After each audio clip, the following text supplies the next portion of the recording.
This past weekend on the road, I had my season opening race weekend, 2 road races.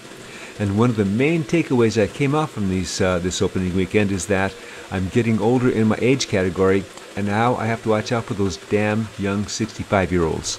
Hey cycling community, this is Steve Grusis, the Cycling Greek. After that Sunday race, and especially because that Sunday race was a tough mountainous race, I took a couple days off. My plan was for Wednesday to do a small easy endurance ride to prep my legs for Thursday's VO2 max workout. With not enough daylight after work, it was going to be Zwift. And then when I got Zwift set up, I thought, I don't want to do an easy endurance ride. Races are more fun. So here I am. When I looked on the schedule, I saw that the Dolphin Crit was coming up. And it was coming up pretty soon, so I thought, hey, I like this course. So I jumped onto it.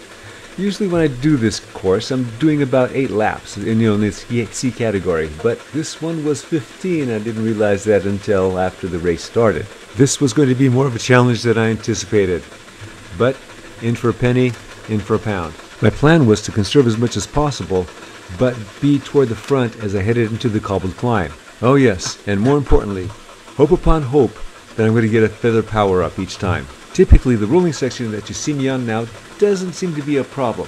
I put a little more power on the uphill and just rest a little bit on the downhill. Of course, those are optimal conditions. If I'm coming from the back because I've fallen off on that cobble climb before, I've got to keep pressure on until I make contact. That gets a lot tougher. You'll notice I activated my drafting boost. This is early in the race, and then I realized that I really activated it too soon. What I should do, which I did later on in the race, is activate it as I get closer to the climb. That way it'll help me get to the front at the bottom of the climb and give me a little momentum as I go back up.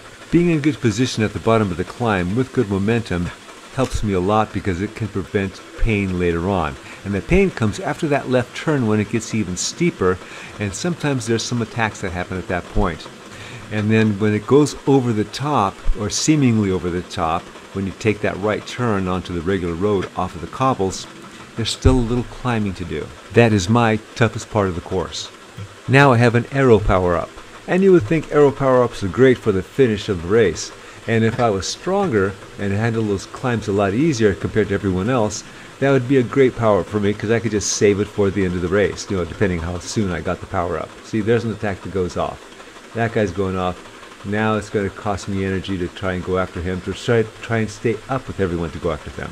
At least it's only one person out there, and I'm with the group where I can ride wheels. This is the 4th of 15 laps, and if he can stay away this entire race, God bless him, I say. I'm guessing he's not expecting to stay away solo.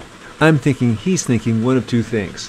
One, maybe there's a small group that'll break away from the pack and that'll join him, and then they can stay away. He can vie for sprinting with them. Or two, he's hoping that it'll cause consternation in the group, where the group will maniacally start chasing and then start dropping some people. Again, whittling down the pack. We have an attack at the steep part of the climb. There's somebody that's thinking about getting up there. There's a couple of people there. I am now behind him. I'm not going to chase him that hard because I'm hurting. Jumping away to about halfway through the race, the start of the 8th lap, we have since caught that breakaway. Our pack has whittled down from 31 down to 11. As I mentioned previously, 8 laps is typically what I do on this course, so I'm starting to feel that.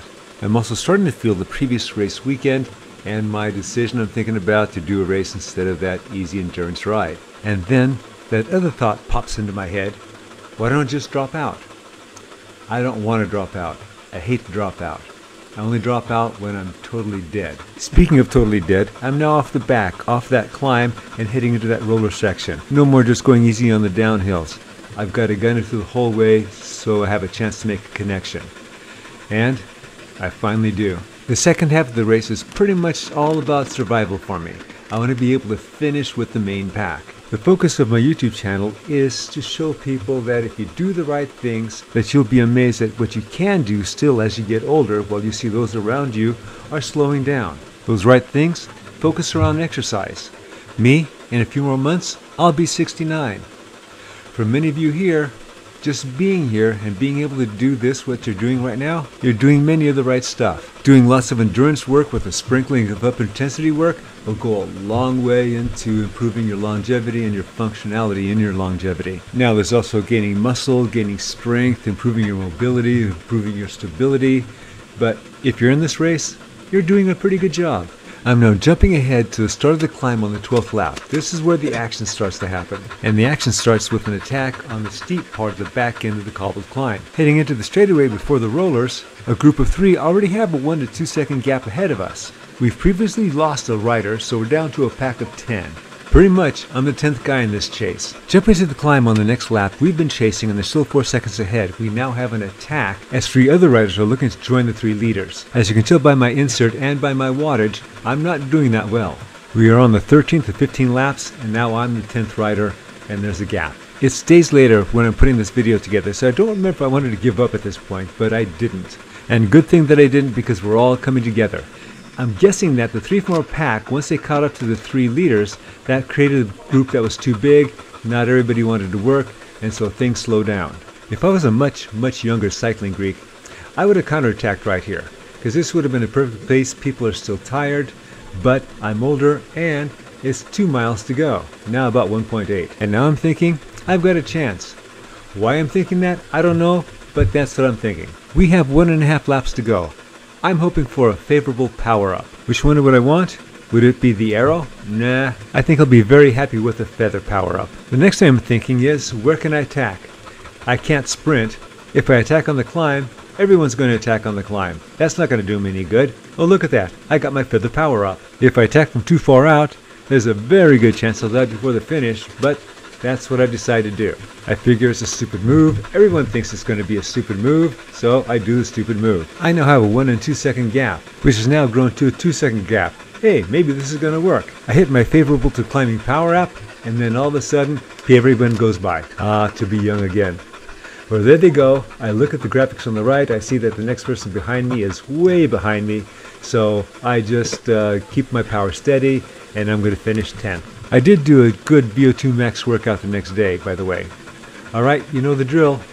Comment, like, subscribe, and I hope you enjoyed this video. The Cycling Greek.